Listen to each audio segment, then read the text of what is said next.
William Shakespeare के प्रसिद्ध नाटक मैकबेथ का सारांश। इंट्रोडक्शन, परिचय। मैकबेथ शेक्सपियर का एक गहरा और डरावना नाटक है जिसमें सत्ता, लालच, अपराध और पछतावे की कहानी है। यह एक वीर योद्धा मैकबेथ की कहानी है जो भविष्यवाणियों और अपनी महत्वाकांक्षाओं के चलते एक खून खराबे की दुनिया में फंस जाता है। एक्ट 1, प्रोफेसी एंड टेम्पटेशन, भविष्यवाणी और प्रलोभन। मैकबेथ स्कॉटलैंड का एक बहादुर सेनापति है। युद्ध जीतने के बाद लौटते समय वह और उसके मित्र बैंको 3 जादूगरनियों से मिलते हैं।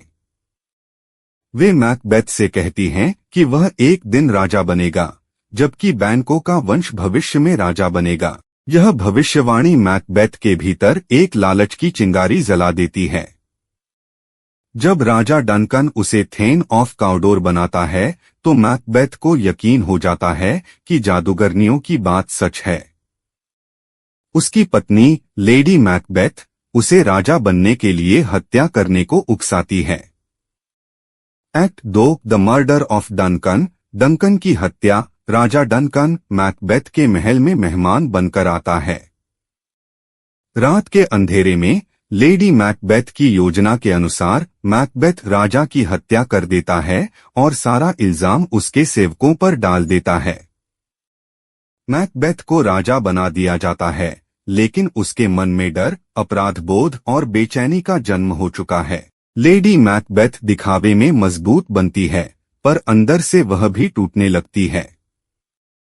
एक्ट 3, पावर एंड पैरानोया, सत्ता और भय। मैकबेथ अब राजा बन चुका है, लेकिन बैंको की भविष्यवाणी उसे डराती है। उसे डर है कि बैंको का वंश उसके सिंहासन को छीन लेगा।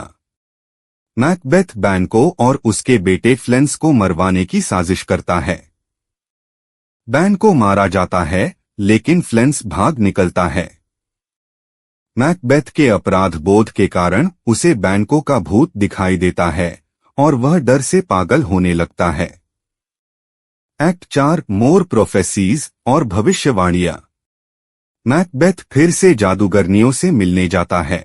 वे उसे 3 नई चेतावनियां देती हैं। बिवेयर मैकडफ, मैकेडफ से सावधान रहो। No man born of a woman shall harm Macbeth, जो कोई स्त्री से जन्मा है वह उसे नुकसान नहीं पहुंचा सकता। He will not be defeated until Birnam wood comes to Dunsinane, जब तक बिरनम जंगल डंसीनैन किले तक नहीं आ जाता वह अजेय है। मैकबेथ को लगता है कि वह अजेय है, फिर भी वह मैकडफ के पूरे परिवार की हत्या करवा देता है। Act 5, guilt, madness and fall, अपराधबोध, पागलपन और पतन। लेडी मैकबेथ अब अपराधबोध से पूरी तरह पागल हो चुकी है। वह रातों को नींद में चलती है और अपने हाथों को धोते हुए बड़बड़ाती है कि इन हाथों से खून नहीं जाता। अंततः वह आत्महत्या कर लेती है। उधर मैकडफ और डनकन का बेटा मैल्कम मैकबेथ के खिलाफ सेना लेकर आते हैं। सैनिक बिरनम जंगल की डालियों को काटकर डंसीनैन की ओर बढ़ते हैं, जिससे जादूगरनी की तीसरी भविष्यवाणी भी सच हो जाती है। अंत में मैकडफ और मैकबेथ का आमना सामना होता है।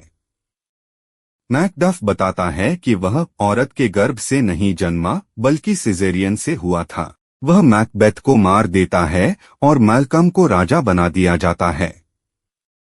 थीम्स, प्रमुख विचार। मैकबेथ सत्ता के लालच, नैतिक पतन, भाग्य बनाम स्वतंत्र इच्छा और अपराधबोध जैसे विषयों को छूता है। मैकबेथ और लेडी मैकबेथ दोनों सत्ता पाने की होड़ में सब कुछ खो बैठते हैं। फेमस कोट्स, प्रसिद्ध कथन। Fair is foul and foul is fair. जो अच्छा है वही बुरा है और जो बुरा है वही अच्छा है। Out, damned spot. Out, I say. निकालो इस धब्बे को। निकल जाओ। Life's but a walking shadow.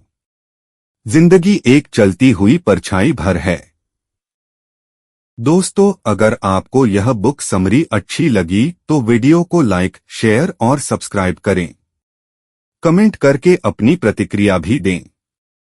Bell का बटन दबाएं। इससे आपको अगली बुक समरी का नोटिफिकेशन मिल जाएगा। धन्यवाद।